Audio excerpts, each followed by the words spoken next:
La course automobile est faite d'histoires, qu'elles soient belles, mauvaises, joyeuses, tristes, elles animent notre passion pour ce sport. L'une d'entre elles est très particulière, faite de promesses, de frustration et d'abnégation, celle de Robert Kubica.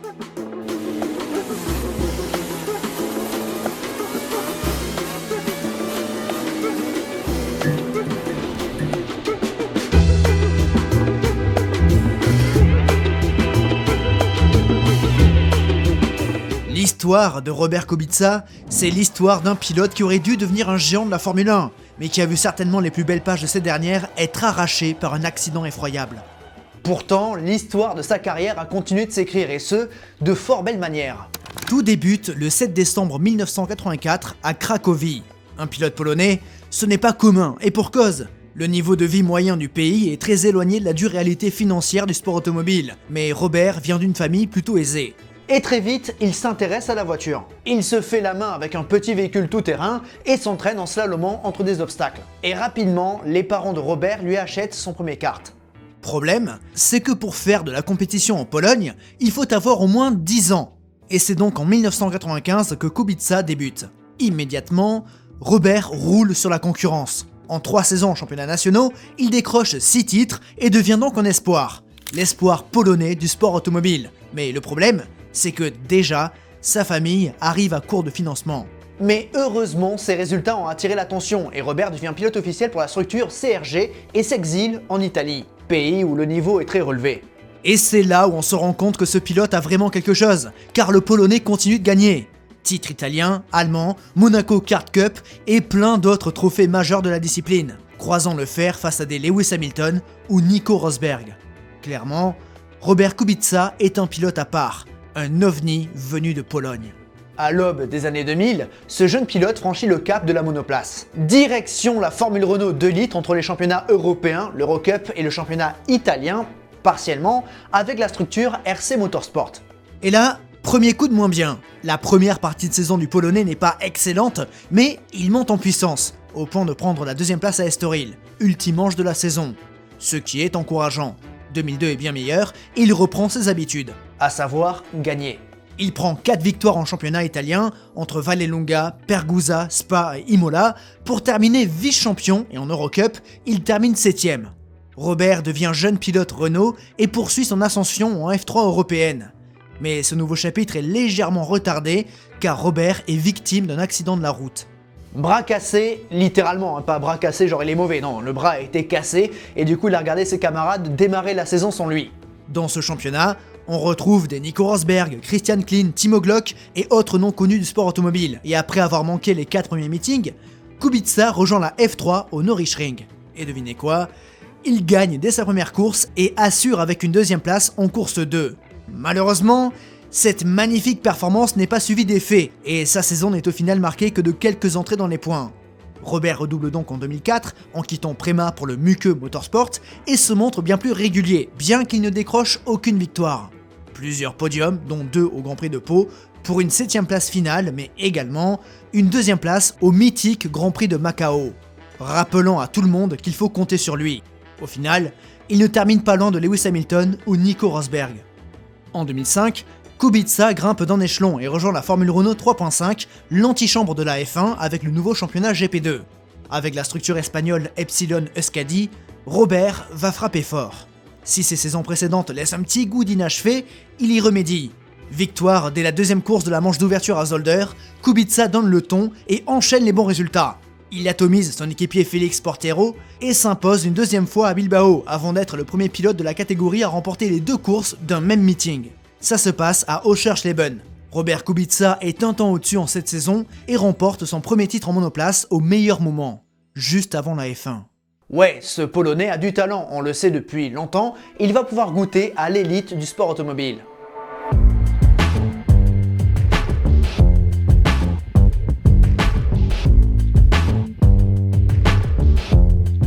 À la base, Robert devait prendre part au FP1 des Grands Prix du Japon et de Chine avec Minardi, mais finalement, c'est avec Renault en décembre à Barcelone qu'il découvre la Formule 1.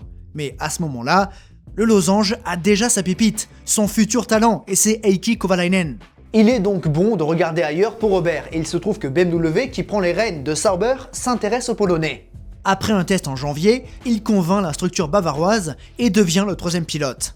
En fait, Mario Theissen, le boss, aurait aimé le titulariser à la place de Jacques Villeneuve, mais le Canadien avait un contrat et l'a bien rappelé au nouveau patron. Kubica n'est donc pas dans l'auto pour les Grands Prix, mais sa chance devrait arriver. Surtout que durant les FP1, il se montre très rapide et la comparaison est très bonne face à Nick Heidfeld ou Jacques Villeneuve.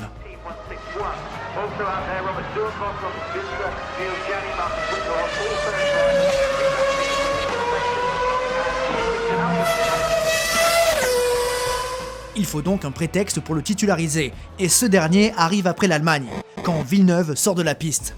Alors, Mario Theissen dit au champion du monde 97 qu'il s'est blessé et qu'il ne peut donc pas prendre part au Grand Prix suivant. C'est donc sur une note brutale que s'arrête la carrière de Jacques Villeneuve en Formule 1 et que démarre celle de Robert Kubica. Naturellement, en prenant la place d'un ancien champion du monde, Robert Kubica attire les regards, et s'il s'est fait un nom dans le milieu, du grand public, il n'est pas très connu. Au point que beaucoup l'appellent Kubica.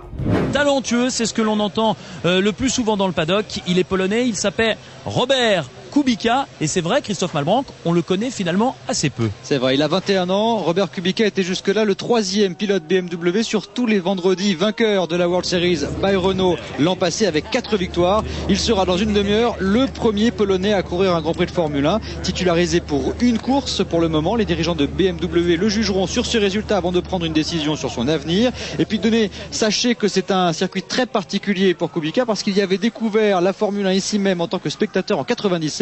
Il n'avait pas aimé, ça faisait trop de bruit selon lui. Premier pilote polonais de l'histoire de la F1, ce petit nouveau intrigue. Visage juvénile, regard rêveur, presque déconcentré avec une calvitie précoce à la personnalité timide, Kubica va se présenter de la meilleure des façons. Sur le difficile circuit de Hungaroring, le nouveau pilote BMW arrache la Q3 aux dépens de son expérimenté équipier Nick Heidfeld. Pas mal. Hongrie 2006, c'est un moment fort de la F1. L'un des grands prix les plus fous de l'histoire avec sa météo changeante, et si Nick s'en sort bien, au point de décrocher le premier podium de BMW, Kubica n'est pas en reste. Réalisant une course propre, le Polonais prend la 7ème place, synonyme donc de 2 points. Ouais, sauf qu'il est disqualifié pour poids non conforme. Dommage, mais bon, BMW le confirme pour la fin de saison.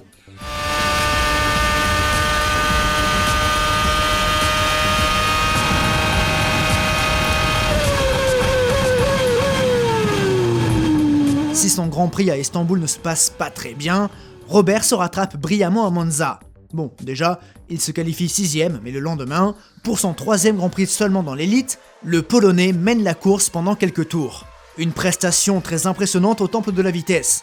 Parti pour terminer 4ème, Robert Kubica profite de l'abandon de Fernando Alonso pour prendre son premier podium en Grand Prix derrière Michael Schumacher et Kimi Räikkönen. Une prestation XXL, et Robert est officialisé pour 2007. Cette année-là, un autre rookie fait beaucoup parler, et c'est un rookie que Kubica connaît bien puisqu'il s'agit de Lewis Hamilton. Les deux se côtoient depuis le karting et incarnent donc une nouvelle génération avec, un peu plus tard dans la saison, Sébastien Vettel. Malheureusement, le début de saison 2007 est un poil plus difficile pour Robert, et la raison est simple, les pneus. Michelin, qui équipait les BMW Sauber les années précédentes, s'est retiré et Bridgestone a désormais le monopole. Nick Heidfeld, plus expérimenté et ayant déjà roulé avec ses gommes, s'habitue plus rapidement. Cela dit, bien que Heidfeld soit plus à l'aise sur les premières courses, le Polonais n'est pas largué, jouant les gros points à Melbourne avant de devoir renoncer sur casse de boîte de vitesse.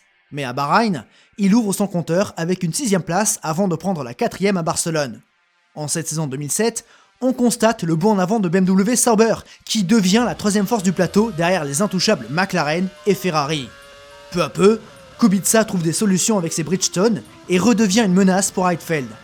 Le devançant à Monaco en prenant la 5ème place à l'arrivée, la saison du Polonais connaît un tournant brutal au Canada. Piégé par une safety car, Robert se retrouve englué dans le peloton et attaque pour remonter dès la relance. Malheureusement, à l'approche de l'épingle, il heurte la Toyota de Trulli et part dans une spectaculaire embardée.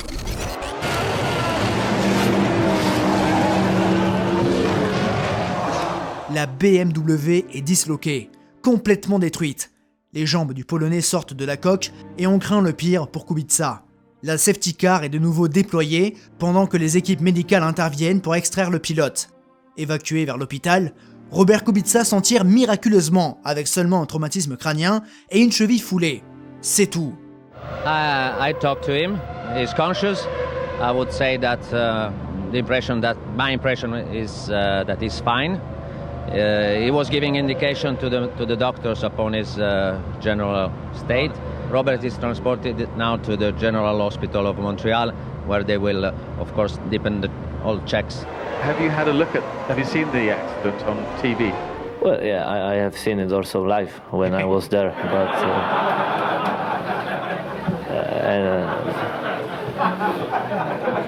but also Scott has good position to look at. I saw some pictures. No, but I saw it because for me, as Jarno came to the hospital, was also important to understand what's happened and why suddenly I have no control from the car. And apparently it was the front wing when we touched, which went under the car and lift my car up. And I couldn't steer anymore, so that's why I went off. Malgré tout, il doit renoncer au Grand Prix suivant à Indianapolis, ce qui permet à Vettel de débuter, mais Robert revient à Magny-Cours. Vu la violence du choc, l'un des plus spectaculaires de la F1, c'est pas cher payé. Et de suite, Robert reprend là où il en était.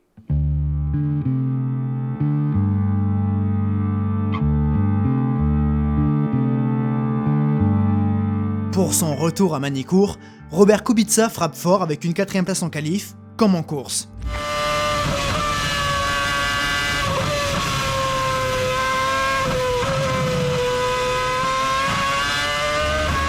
Une nouvelle fois devant Heidfeld à l'occasion du Grand Prix suivant à Silverstone, Robert n'atteint toujours pas le podium dans cette saison 2007, et Nick reprend les devants dans la foulée.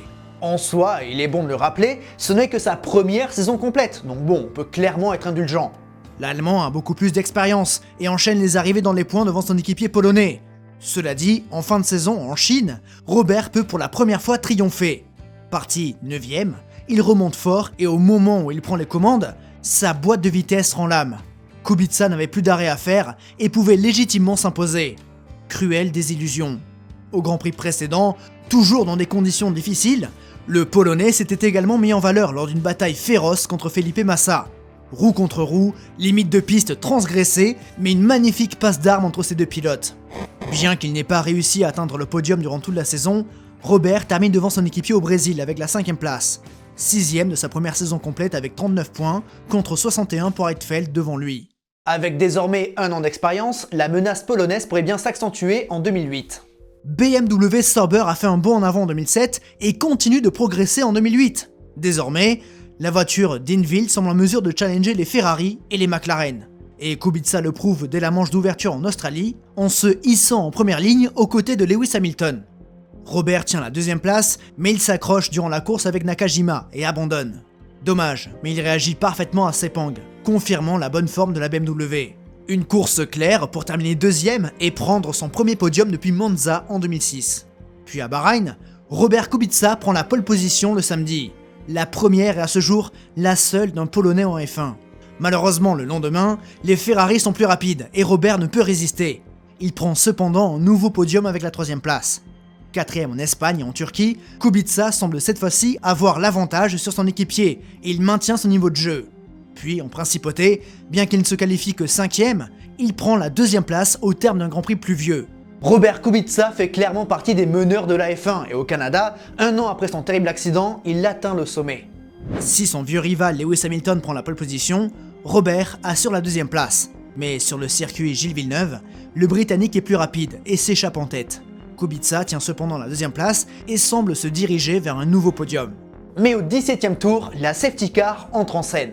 Les meneurs s'arrêtent donc au stand et l'arrêt de Lewis Hamilton est plus long et il repart derrière Raikkonen et Kubica.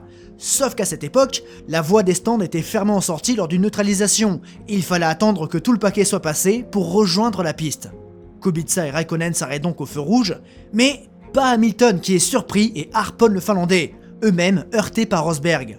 Si la Williams repart, la Ferrari et la McLaren abandonnent et Kubica s'en tire bien. Mais il reste encore du boulot aux Polonais. Parti avec plus d'essence, Heidfeld est désormais en tête et Kubica doit donc créer le décalage en piste car l'Allemand ne s'arrêtera qu'une seule fois.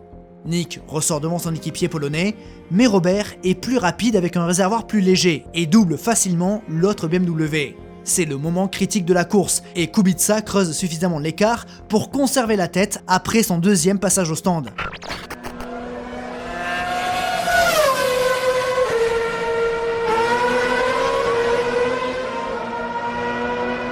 Une course magnifique et Robert Kubica remporte sa première et unique victoire en Grand Prix.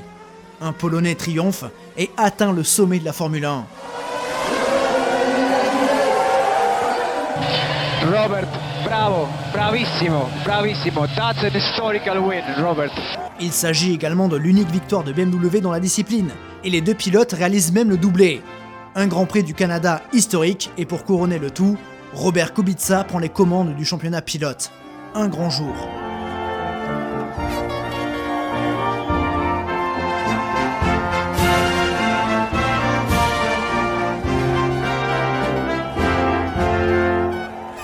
And then I have, I think, 8 laps to make, I think, 16 or 17 second margin to come back after my pit stop in front of Nick.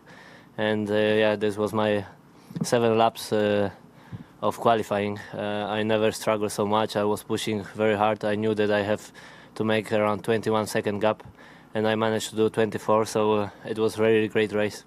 Une victoire qui finalement coûtera cher à Kubica.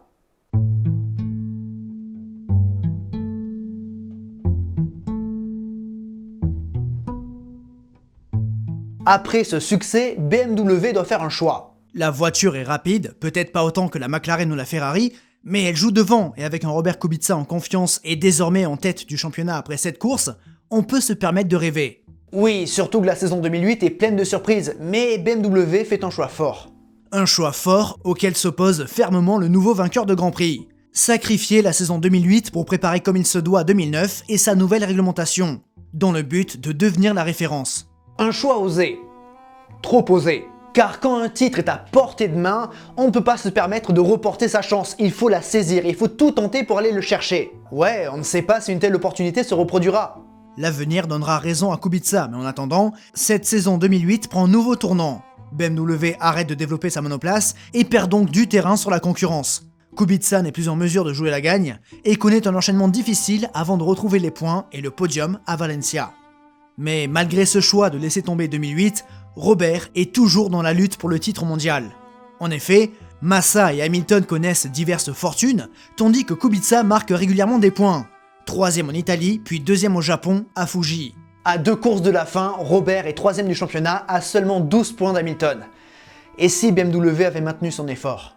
C'est clairement un regret, car malheureusement, en Chine, c'est plus difficile et les rêves de sacre prennent fin. Seulement 6e, Robert est écarté de la lutte mondiale et clôt finalement la saison à la 4e place à égalité de points avec Kimi Räikkönen. Mais le Finlandais a une victoire de plus que le Polonais.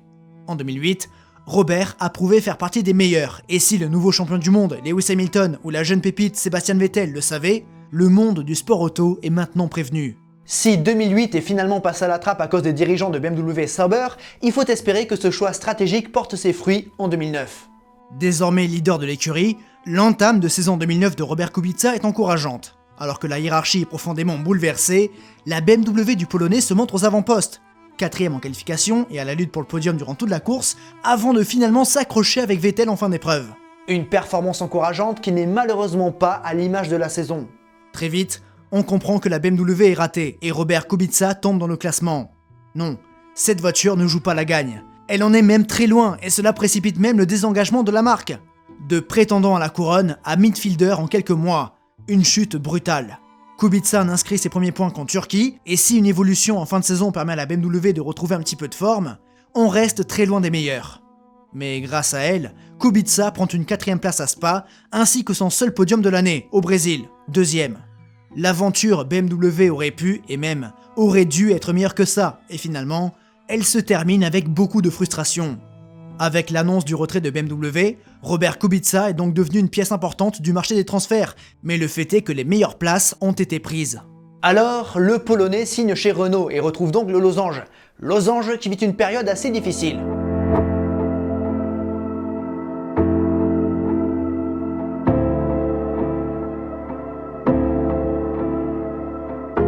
L'affaire du Crashgate a profondément marqué l'écurie d'Enston. Cette dernière a perdu ses sponsors et a vu ses dirigeants être suspendus pour plusieurs années. Des affaires graves qui atteignent l'image du groupe, sans compter que sportivement, en 2009, Renault était au fond du trou avec des performances inquiétantes. À l'aube de la saison 2010, l'écurie d'Enston est reprise par le fonds d'investissement Génie Capital et Éric Boulier devient le team principal. Renault doit se reconstruire et Robert Kubica incarne les espoirs du losange. A contrario pour Kubica, vous l'avez compris, ce n'est pas idéal. Yeah, quite good test. Of course, new team, so a lot of new things to learn, a lot of new things to watch out.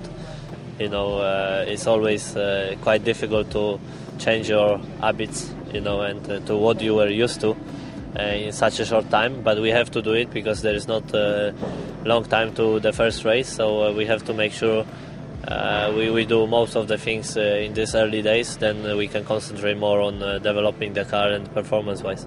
Et pourtant, c'est bien avec les jaunes et noirs que le Polonais se relance et rappelle plus que jamais qu'il est toujours là, qu'il est bien un pilote de pointe et qu'il doit être dans un top team. Aucun doute là-dessus, surtout quand on voit Hamilton et Vettel coiffer leur première couronne dans ces années-là. Adoubé par les meilleurs, Kubica succède parfaitement à Fernando Alonso avec de sacrées performances dès le début de saison 2010. Il enchaîne les Q3 et joue les premiers rôles dans une voiture qui n'est que la 5e force du plateau. 2e en Australie au terme d'un Grand Prix mouvementé, 4e à Sepang, 5e en Chine, mais surtout, à Monaco, le Polonais réalise un exploit. Entre les rails, Robert fait un tour qualif mémorable et se hisse en première ligne. S'il est doublé par Vettel au départ, il accompagne les deux Red Bull sur le podium. Congratulations, Robert, a podium here in Monaco. Just tell us about your race. Well, first question that someone is telling me congratulations. Everybody say I should be disappointed. So. And are you disappointed? Of course, second will be better than third, and first will be better than second. So. En 2010, les top teams sont Red Bull, McLaren, Ferrari et Mercedes. Et au milieu de ce groupe, on voyait à chaque fois une voiture jaune, celle de Kubica. Alors, Robert intéresse ses top teams et il est approché par Ferrari. Les discussions avancent et le Polonais pourrait bien rejoindre Maranello à la place de Massa dès 2011. Mais finalement, le Brésilien est prolongé d'une année supplémentaire. Alors, Kubica temporise et prolonge d'une saison avec le losange. Ça sent bon et effectivement, Robert Kubica signera bien un contrat pour rejoindre Ferrari aux côtés de Fernando Alonso cette année-là. En attendant, la suite de la saison 2010 du Polonais est excellente. Sa remontée folle de Singapour est bien sûr à souligner, de même que son podium à Spa, le 12e de sa carrière. Qualifié 3e à Suzuka, il doit malheureusement renoncer très vite. Cela dit, il clôt la saison par 2 top 5 entre la Corée du Sud et Abu Dhabi. 8e du championnat avec une voiture de milieu de grille, c'est franchement impressionnant pour le Polonais. Et il s'avère que la saison 2011 s'annonce particulièrement encourageante. Et oui, car lors des essais hivernaux à Valencia, Robert Kubica signe le meilleur temps. C'est alors que la vie du Polonais bascule.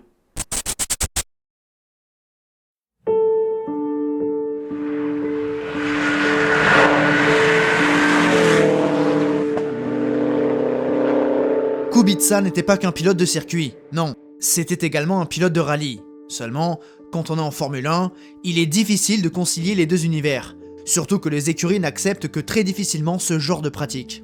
Ouais, le rallye, c'est dangereux, mais Renault lui avait autorisé à en disputer quelques-uns, un petit peu pour compenser les problèmes techniques qu'il a eu en 2010, et il se trouve que celui de la Ronde di Andorra, là où il a eu son accident en Italie, devait être son dernier. Et le pire dans tout ça, c'est qu'il n'avait pas envie de le faire. Per allo specchio, destra 4, 50, destra 4, destra 4, 100, 100, 100. Ces images témoignent de la violence de l'accident dont a été victime Robert Kubica hier matin. Évacué par hélicoptère à l'hôpital Santa Corona près de Gênes, le pilote polonais souffre de multiples fractures. Il a été opéré pendant 7 heures, de la main notamment. Au volant de sa Skoda Fabia, Robert est sorti large et a heurté un rail de sécurité. Ce dernier a finalement pénétré l'auto et sérieusement blessé le pilote. Coincé dans sa voiture pendant plus d'1 heure et évacué vers l'hôpital, Kubica a subi une opération de 7 heures. Son pronostic vital était réservé. Blessé à la jambe, mais surtout au bras droit dont une partie lui a été amputée, tout comme une partie de sa carrière après cet accident. Dès lors, une nouvelle vie débute pour Kubica.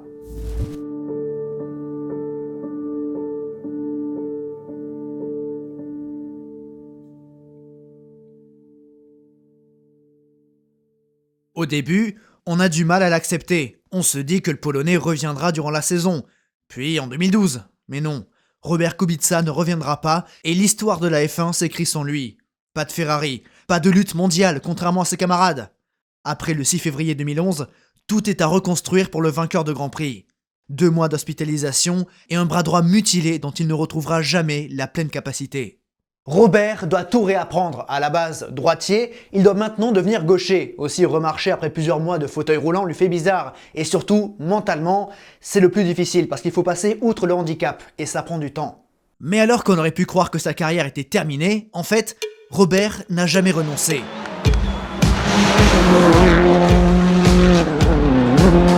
Fin 2012, il revient à la compétition via le monde du rallye. Cet accident presque fatal ne l'a pas découragé. Si au début, le Polonais essayait de faire simplement comme avant, il est forcé d'évoluer. Il pilote quasiment une main, mais ça ne va pas le brider pour autant. Et oui, car au volant d'une Subaru dans une épreuve au nord de l'Italie, Robert Kubica s'impose pour son retour. Alors, il signe un contrat avec Citroën pour disputer 2 rallyes en WRC, dont le rallye du Var, où Robert se fait une nouvelle frayeur. Sortie de route, incendie, mais ça va. Bon, on n'est plus à ça près. Toujours est-il que le comeback est encourageant et en 2013, il revient sur la scène internationale avec le WRC2 au volant d'une Citroën engagée par sa propre structure. S'il dispute également le championnat européen, le RC, en mondial, Kubica impressionne. Ses débuts se font au Portugal, mais il ne termine que 6ème à cause d'une sortie de route. En revanche, dès l'épreuve suivante en Grèce, le Polonais s'impose.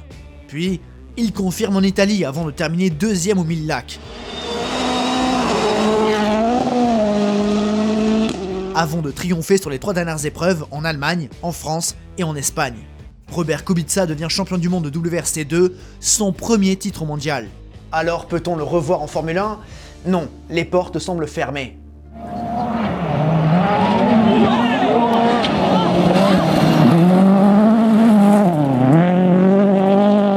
En revanche, Robert Kubica débarque en WRC dès 2014, mais ce sera plus compliqué. Le niveau est bien plus élevé et le Polonais est plus en retrait. Et vous savez quoi ? Ce n'est pas vraiment à cause de son handicap. Non, à la base, Kubica c'est un pilote de circuit et le rallye c'est une discipline à part entière, c'est vraiment très différent du circuit et donc il n'a pas la même aisance que les Ogier, Latvala, Neuville, Hirvonen aux avant-postes. Au final, en 2014, il entre 3 fois dans les points avec une 6ème place comme meilleur résultat. C'était en Argentine. Il enchaîne avec une 2ème saison complète en 2015 et entre de nouveau 3 fois dans les points pour terminer 12ème au classement. Puis, en 2016, la 2ème carrière de Robert Kubica change de cap puisqu'il retrouve les circuits. Voilà qui est intéressant. Alors en discussion pour du DTM ou du WTCC, c'est finalement aux 12 heures du Mugello que le natif de Cracovie retrouve son terrain de prédilection, avec une Mercedes SLS GT3. Malheureusement, une casse de suspension en début de course leur fait perdre 1 heure au stand. Résultat à oublier, mais processus encourageant qui se poursuit plus tard dans l'année. Notamment avec le Renault Trophy en septembre à Spa. Il termine 3ème, pas très loin des vainqueurs. C'est donc 2 piges intéressantes et les choses s'accélèrent en 2017. Présent au Rookie Test de Bahreïn en fin de saison 2016 avec Bike-Oles, le Polonais renonce au dernier moment à un engagement en WEC pour 2017. La raison est simple, la voiture n'est pas compétitive et souffre de beaucoup de soucis techniques. Il teste également une Formula I, mais ça n'ira pas plus loin. Mais en juin, Robert fait un retour inespéré au volant d'une Formule 1. Yeah, after 6 years away of F1, I have opportunity to be here in Valencia for testing 2012 Renault car E20. It has been a long time away for me, and to be honest, it's a bit unbelievable. 2 years ago, I was not really thinking about this, but then at one point I started working really hard, trying to prepare myself as best as possible, and of course with my limitations, trying to find a way, and I could drive the F1 car as well. En juin, sur le circuit de sa dernière en Formule 1, avec une Lotus de 2012 de l'écurie Renault, Robert Kubica parcourt plus de 100 tours avec vitesse et constance. Un test intriguant pourrait-on dire, ce qui incite Renault à en faire un 2e. Un 2e est organisé en juillet au Paul Ricard et une nouvelle fois, le vainqueur du Grand Prix du Canada 2008 impressionne. Cyril Abitboul le dit, et le monde de la F1 s'intéresse de nouveau aux Polonais. Pourrait-il réaliser l'impossible, revenir en Formule 1 malgré son handicap ? Pour piloter ces bolides, l'écurie doit adapter le volant, mettre un maximum de boutons sur la gauche et veiller à ce qu'il puisse monter les rapports également de ce côté-ci. Mais pour le moment, ça fonctionne et en août, Kubica fait son retour dans un paddock de Grand Prix. Après celui de Hongrie, le Polonais participe au test officiel de mi-saison et grimpe ainsi dans la Renault RS17, la voiture du championnat. Plusieurs supporters font le déplacement pour encourager leurs pilotes et beaucoup de caméras sont présentes pour filmer ce grand retour.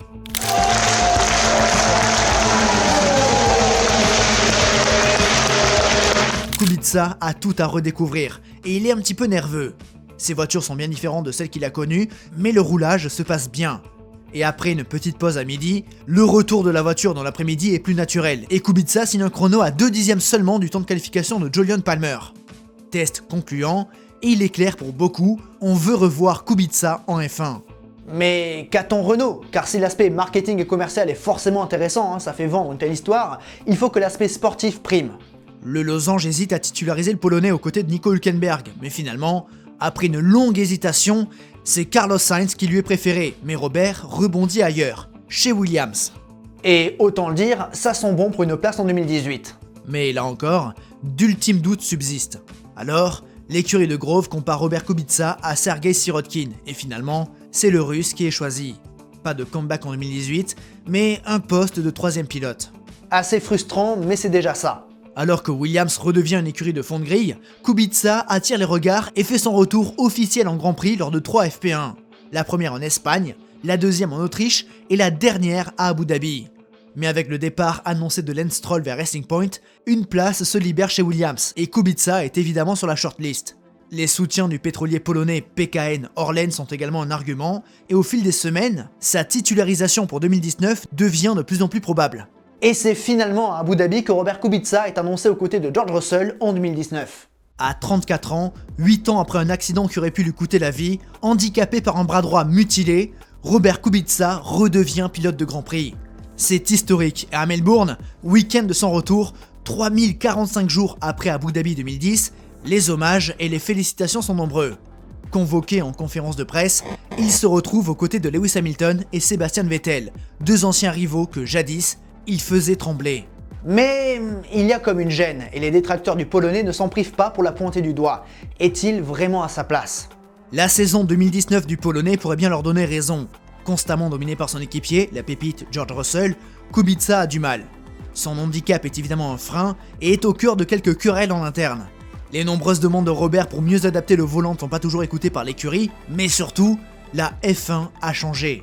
Ça n'a rien à voir avec ce qu'il a connu. Les moteurs hybrides demandent beaucoup de manipulation sur le volant, chose qui limite le Polonais, puis le comportement des voitures n'est pas tout à fait pareil, et Robert a manqué beaucoup d'étapes par son absence, et peine notamment avec les pneus Pirelli. Non, ce n'est pas un retour idyllique, et Robert Kubica ne dispute finalement qu'une seule saison. Une saison où il parvient malgré tout à accrocher un point.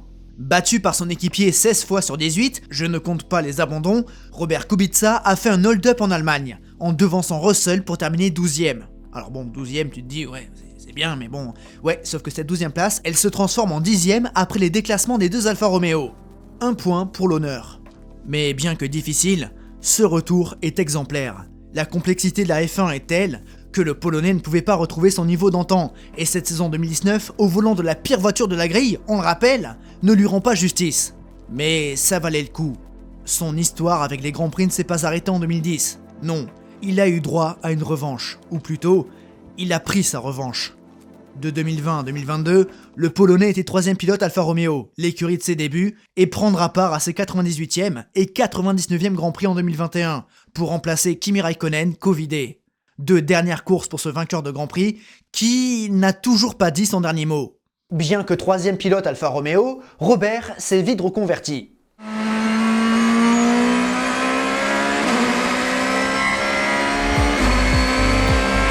Direction le DTM avec BMW, mais il faut dire que l'adaptation à ce nouveau championnat n'est pas évidente. La saison est pénible dans le milieu de grille, mais à Zolder, sous la pluie, il réalise une très belle course pour prendre un podium derrière René Rast et Nico Müller.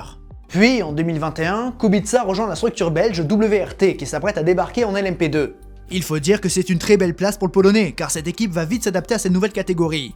La structure s'engage sur 2 fronts, en WEC avec Robin Frijns, Charles Milesi et Ferdinand Habsburg, et en ELMS avec Louis Delétraz, Yi Feiye et Robert Kubica. Et comment dire, c'est une razzia. Titre WEC et titre ELMS où Kubica parvient à se mettre en valeur. Un championnat plus conventionnel, des voitures plus simples à amener que des Formule 1, Robert a de quoi s'épanouir. En championnat européen, il s'impose à Barcelone, au Red Bull Ring, et à Spa pour prendre le titre. Mais aussi belle soit sa saison 2021 en LMP2, il y a un gros point noir. Une grosse désillusion, et c'est arrivé au Mans. Kubica débarque donc dans la Sarthe, et il faut dire que la course se passe bien, au point que les deux WRT soient première et deuxième en fin de course. Ye est au volant pour les derniers relais et le Chinois entame le dernier tour de course. Kubica et ses équipiers sont sur le point de gagner Le Mans en LMP2. Quand, soudain, après Dunlop, l'Oreca numéro 41 du WRT ralentit subitement. Des images qui rappellent la Toyota en 2016, et c'est terrible. C'est terminé pour Kubica, Ye et Deletraz. Gros coup dur. Malgré cela, Kubica a été piqué par Le Mans. Dans cette course, il a retrouvé ce sentiment d'inconnu exaltant qu'il avait perdu. Et ça fait plaisir pour un vétéran de 36 ans. La quête du Mans devient donc son objectif principal. Parti chez Prema en 2022, il dispute la saison complète du WEC, mais les résultats ne sont pas aussi bons qu'en 2021. Les entrées dans les points sont cependant régulières, et c'est finalement au Mans que le trio Kubica, Deletraz, Colombo réalise sa meilleure course. Il termine deuxième, assez loin de la Jota victorieuse. Une deuxième place au Mans, c'est très frustrant, mais ça reste encourageant. Alors que l'endurance s'apprête à connaître un âge d'or, Kubica vise naturellement l'hypercar, mais 2023 s'écrira encore en LMP2 où il retrouve le WRT. Avec l'écurie belge, il retrouve la plus haute marche du podium avec 3 victoires entre Spa, Fuji et Bahreïn. Auteur d'une prestation remarquable au Japon, le Polonais est un artisan majeur du sacre de son équipage. Son deuxième titre mondial après le WRC2 10 ans plus tôt. Mais au Mans, la course se refuse toujours à lui, et si l'hymne polonais résonne, c'est pour l'Inter-Europol numéro 34 avec son compatriote Jakub Śmiechowski au volant. Une nouvelle fois, Robert Kubica échoue à la deuxième place. Dur. Mais en 2024, une belle histoire s'écrit et Robert Kubica prend une nouvelle revanche. L'accident de 2011 l'a privé de beaucoup de choses, et parmi elles, il y a forcément le contrat avec Ferrari. 12 ans après, Robert roule finalement pour le cheval cabré, au volant de la troisième voiture, la privée, officiellement, pour le team AF Corse, la Ferrari jaune numéro 83, où il retrouve Yifeye en compagnie de Robert Schwarzman. En soi, les prestations sont bonnes, et le trio prend la 4ème place au Qatar, meilleur Ferrari. Mais les officiels sont un temps au-dessus, et les manches d'Imola et de Spa sont plus compliquées, malgré une belle pointe de vitesse. Et au Mans, Robert s'illustre de deux façons. Premièrement, il affiche un rythme fort intéressant et hisse sa voiture dans la lutte pour la victoire, malgré des conditions piégeuses. Mais durant la nuit, le Polonais perd ses moyens face à un Dries Vanthoor assez nerveux. Un coup de volant de trop qui ruine la course de la 83, sévèrement pénalisé. Puis, le dimanche, les derniers espoirs partent en fumée. Non, Le Mans se refuse toujours à lui. Mais si ses détracteurs les plus tenaces, bien que pas très nombreux, ne se privent pas pour pointer du doigt le handicap du Polonais, ce dernier répond parfaitement et il le fait oublier malgré la plus grande complexité des hypercars par rapport au LMP2. À presque 40 ans, Kubica est à sa place et est le leader de l'équipage de la Ferrari numéro 83. Et à Austin, circuit ô combien difficile, il fait parler la poudre. Prenant la tête au départ et s'échappant d'Antonio Giovinazzi avant que ses équipiers ne prennent la relève. Avec un petit peu de réussite, notamment par la pénalité de la Toyota numéro 7, la Ferrari jaune a pu retrouver la tête en fin de course et Schwarzman a tenu bon pour offrir au cheval cabré sa première victoire en hypercar hors du Mans. Ye, Schwarzman et Kubica sont dorénavant vainqueurs en WEC. Ils peuvent donc gagner, c'est important. Rendez-vous en juin 2025. En attendant, il y a encore un peu de chemin. Kubica clôt la saison à la 9ème place, sans oublier un titre en ELMS avec Lao ByTF en compagnie de Deletraz. Et 2025 semble très vite promis à Ferrari. Les 499 P sont intouchables et réalisent tout simplement le triplé au Qatar avec la jaune à la 2ème place. Mais si les rouges confirment à Imola et à Spa pour la 83, c'est un petit peu plus difficile malgré une 4ème place en Émilie-Romagne. Puis vient Le Mans et si Ferrari débarque en favori, la 3ème voiture semble être la plus grosse cote. Si les bolides de Maranello ont bien caché leur jeu en essai et en qualif, en course, elle s'avère redoutable. La numéro 83 était d'ailleurs la moins bien placée sur la grille, mais elle aussi se joint à la fête. Dans l'histoire des 24 heures du Mans, bien souvent, la 3ème voiture s'est avérée être la bonne surprise, et en 2025, la numéro 83 n'a pas fait exception, et Robert Kubica y est pour beaucoup.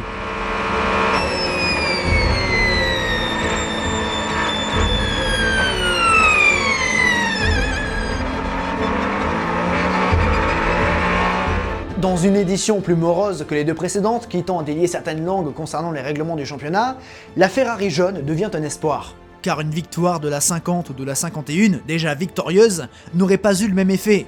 Les deux Ferrari rouges ont commis des erreurs, là où la jaune était plus propre. Si Ye et Hanson ont fait leur boulot, Kubica s'est particulièrement illustré, et alors que la victoire devenait de plus en plus probable, le Polonais a répondu présent. À 40 ans, Robert a réalisé une fin de course étonnante pour résister à ses adversaires. Enchaînant un quintuple relais avec une régularité et une performance remarquable, il a tenu ses adversaires à distance. Jadis espoir de la Formule 1, champion du monde en devenir qui a vu sa carrière et sa vie basculer, Robert Kubica a dû repartir de zéro. Se relever, accepter son handicap et passer outre. Si son retour en Grand Prix était historique, il se trouve que ce n'était pas le point d'orgue de sa deuxième carrière. Car en ce 15 juin 2025, au volant d'une Ferrari, Robert Kubica remporte les 24 heures du Mans.